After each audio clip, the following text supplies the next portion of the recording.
Welcome to episode 2 of Stand Up Breakdown. A lot of you are coming from the Steve Harvey video. Thank you for enjoying that. Got a lot of good feedback on that. Many people have been asking me, what comic am I going to do next? And I realized before I do another comic, I have to break down the basic building block of stand-up comedy, the joke. So welcome to episode 2 of Stand Up Breakdown, the anatomy of a joke. Part 1, the premise. Before you even start writing the joke, you need what is called a premise. This is basically the idea behind the joke, what you're going to be talking about. It's basically like a thesis statement if you want to think about it academically. What are you talking about? That needs to be clear. If you can't break your joke down into a 1 or 2 sentence premise, it's probably not going to be a great joke. For the rest of this video, I'll be using an example premise that isn't that great, but will do well to serve for showing us the different parts of the joke. And the premise is going to be, it sucks when you go to the grocery store and can't find what you're looking for. So now that we have our example premise, let's go on to part 2. Part 2, the setup. The setup is all the background information necessary to make a joke funny. In general, especially when you're starting out, you want to make your setup as short as possible to get to the laugh quicker. Think of your jokes like this. It's 2 points on a plane. Point 1 is the setup. Point 2 is the laugh. Well, the shortest distance between 2 points is a straight line. That's not to say that some jokes might not require longer setups, but it is to say you want to avoid all unnecessary information in order to get to your joke. What do I mean by unnecessary information? Let's take a look at our fake premise one more time. So here's our premise. It sucks when you go to the grocery store and you can't find what you want. Well, here's how a comic might try to set up that joke. A comic might say something like, I was driving to the grocery store the other day, and it sucks when I go to the grocery store and I can't find what I want. Let's take a closer look at these 2 sentences that are involved in the setup. The first thing you notice is you're allowed to have your premise in your setup. It's your thesis statement. There's no rules against explicitly stating what you mean. The second thing that's important to note is that you don't need that first line. That I was driving to the grocery store, it's not necessary. The audience doesn't need to know how you got to the grocery store because your joke is about not being able to find what you want at the grocery store. Your joke isn't about driving to the grocery store. Remember, everything you're set up should serve your premise. You don't need to add unnecessary information. So you could actually just start the joke with the premise. It sucks when I can't find what I'm looking for at a grocery store. That might be all you need for the setup. We'll come back and look at this example premise a little bit later. Part 3, the punchline. The punchline, in my opinion, is the most important part of the joke. This is the space where you make the audience laugh. Now, in general, the punchline has to be intentional. If you're a young comic and you go up there on stage telling a story about your day that you think is funny, but you don't write an intentional punchline, more often than not, your joke will fall flat. So, how do you write punchlines? Well, here are some strategies.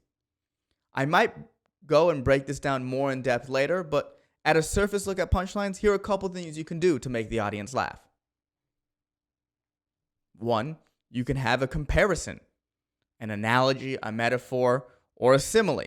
Comparisons between what you're trying to say and something funny will more often than not make the audience laugh, especially the more outlandish the comparison is. As long as the logic is sound, the comparison should work. Number 2, misdirect. A misdirect is when you lead the audience one direction, and just when they think they know where you're going, you make a quick left turn and take them completely by surprise. For an example, let's take a look at our view of a joke as 2 points on a plane. Your setup and your laugh, which we'll now call the punchline. Well, normally, like I said, it's a straight line in between the two. But a misdirect sometimes is right when it's about to hit the punchline, it makes that quick left turn to where the laugh actually is. The abruptness of the change of direction will usually be enough to make the audience laugh if the change of direction is sudden and good enough. Number 3, the act out. An act out is a physical movement involved in what you are talking about to help paint a better overall picture of what you are saying. Sometimes to get that laugh, you need to make a physical movement, and that's where an act out can be a valuable tool in a comic's tool belt. There are more nuanced ways to get laughs in the punchline, and we will be going over them later in a separate video in the future where we delve deeper into the punchline. But for right now, those 3 examples are good enough for a base understanding. Part 4, the tag. The tag is any punchline after the initial punchline.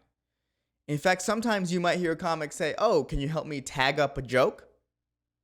What that means is, hey, can you help me come up with more punchlines to this initial joke? Maybe help me come at it from a different angle than what I was thinking. You're allowed to have as many tags as you want for a joke. And in fact, the more tags, the better. If you think of jokes as meat on a bone, the punchline might take a good amount of meat off the bone, but there's still little chunks left. The purpose of tags is to strip as much meat off the bone as you can. And a great joke leaves no meat on the bone. Part 5, the chunk. The chunk is a group of jokes about similar subjects. So, if we use our example premise of I can't find what I want in a grocery store and it sucks when I can't do that, well, if you had a bunch of jokes about the grocery store, then you have what is called a grocery store chunk.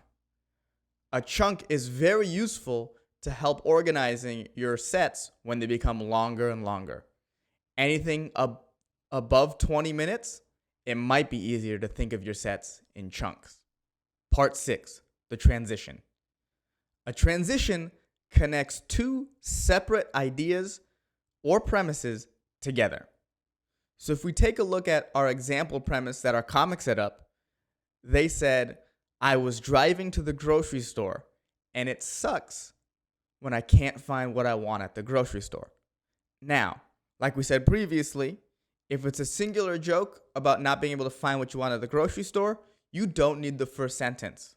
But if your previous joke before this one was about driving in some way, well then, I was driving to the grocery store is actually a great transition. Part 7, the callback.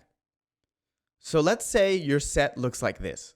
Joke 1, joke 2, joke 3. But the punchline for joke 3 is actually the same as the punchline for joke 1. That is what is called a callback. A callback is a joke in reference to a previous joke that has been made. A callback is technically and mechanically one of the most impressive things you can do in a set if you pull it off correctly.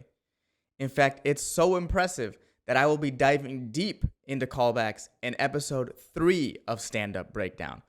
But that's the end of this episode. Thank you for joining me for Anatomy of a Joke.